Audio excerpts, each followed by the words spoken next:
Mr. Bijoy T for his talk show. Bijoy is currently a communications consultant at the Reserve Bank of India.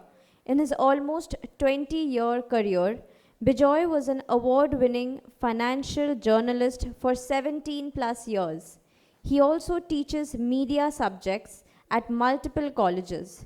Bijoy's debut poetry collection, Click, Snapshot in Verses, has won multiple awards, including the accolade of the Poet of the Year at Kolkata Literary Carnival 2025. Please welcome Mr. Bijoy T on stage with a round of applause. To felicitate Mr. Bijoy, I would like to invite Mr. Aryan Majumdar on stage.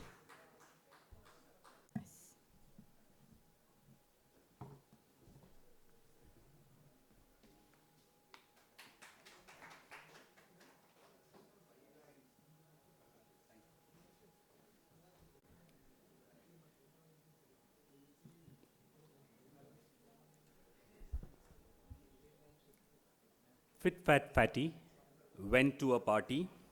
He looked too grave because he wasn't brave. He went up and down. He went down, down, down because he was just like a clown. 24/12/1992, 8-year-old Bijoy wrote this. And that day, we were getting late to go to church. It was Christmas Eve. But on that day at 5:30 p.m., my mom is why that day, because everybody in the family that day spoke to that boy, that 8-year-old boy, that today I stand before you. And that was why I went on to be a writer. I went on to be a journalist later.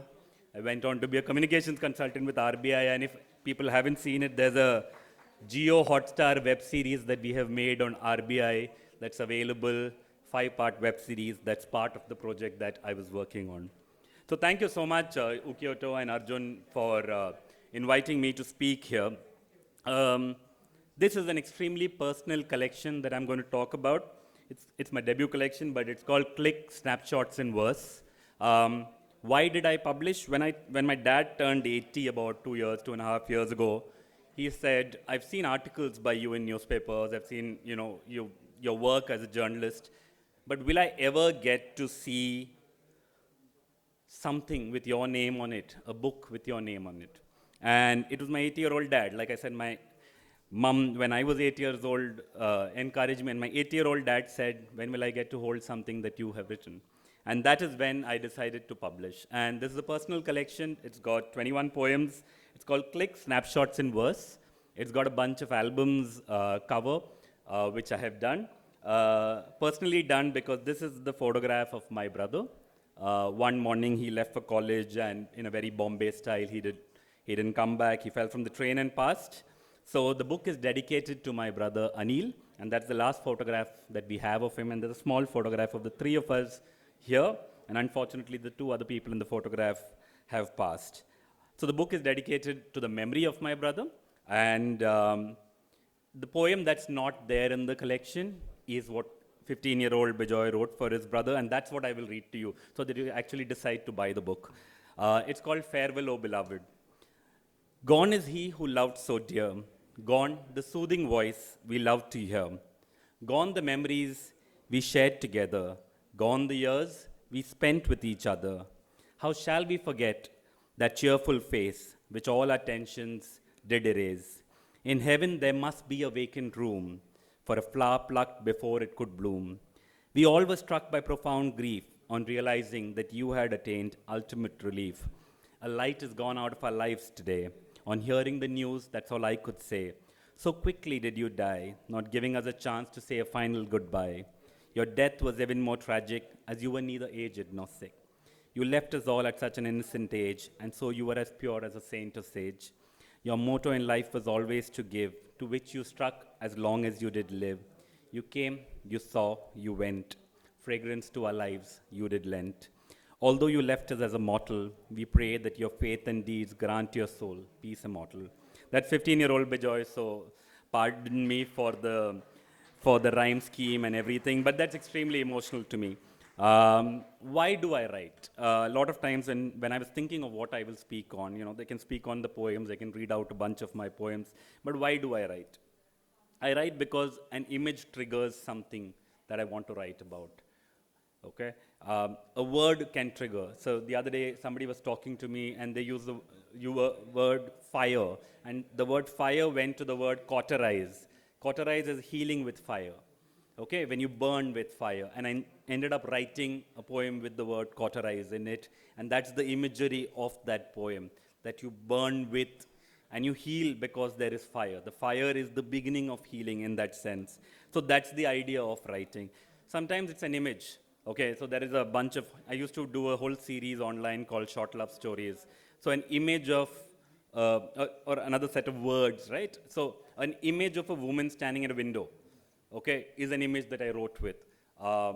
Another set is keep it as tight, because people have short attention spans, as Sir was saying, right? Okay, that's why I wrote a small book. When you do a short story, he came, he saw, she conquered. You've told a whole story. You've told a whole love story in those 6 words. Okay? That's the idea behind these poems. If you look at these poems, they're extremely short. Okay?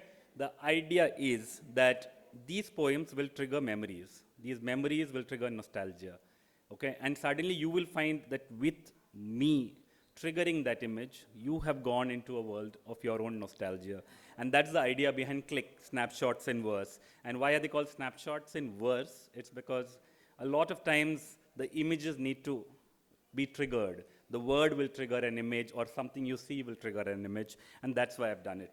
And if you decide to buy the book, I want to also tell you that all the proceeds, not what I earn out of it as a profit, but all the proceeds go to a charitable organization that works with at-risk kids in Devnar called Purnada Mission. They work in 3 or 4 places. So Devnar slum kids who don't have papers, they create an Aadhaar for them. When you create an Aadhaar for a kid, you also create an identity and a right to education, and a whole bunch of things get triggered. They become people.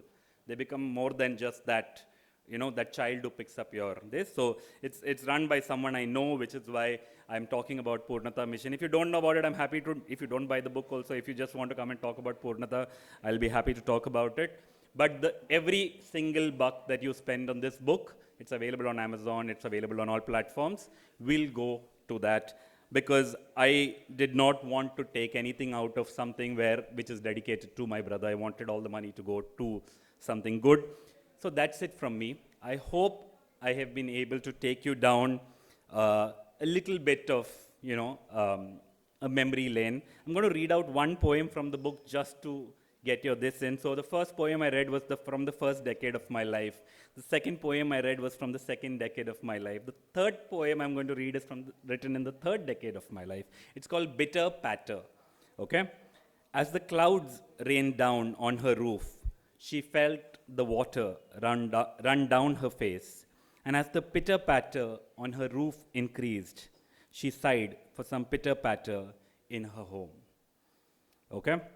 And before I put you all to sleep, I'm going to read one last thing, and I'm going to say thank you. It's called Sleep. Okay?